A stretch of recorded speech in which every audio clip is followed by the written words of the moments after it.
J'espère que, comme on l'a vu encore récemment avec la France qui a soutenu la Grèce, clairement, que l'Europe n'oubliera pas que la Grèce c'est l'avant-poste. C'est l'avant-poste, c'est là que ça se passe.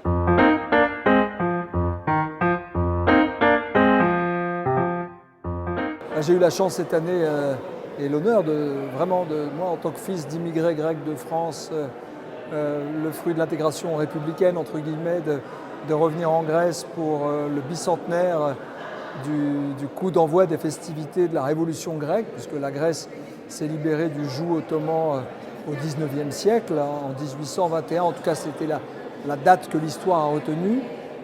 Et c'était très émouvant pour moi de le faire parce que mes parents n'ont pas cessé de me rappeler l'histoire de notre région, Missolonghi, qui est la ville où est mort Byron, et puis de la relation avec nos voisins dans les Balkans, les Turcs, mais aussi toute la région.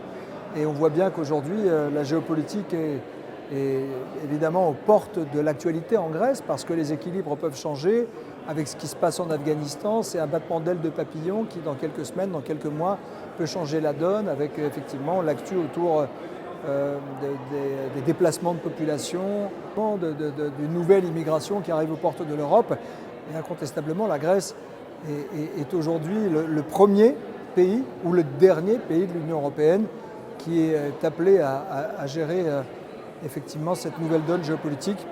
J'espère que, comme on l'a vu encore récemment avec la France qui a soutenu la Grèce, clairement, que l'Europe n'oubliera pas que la Grèce c'est l'avant-poste. C'est l'avant-poste, c'est là que ça se passe. Et que la frontière de la mer Égée, par exemple, c'est la frontière de la Grèce et de l'Europe.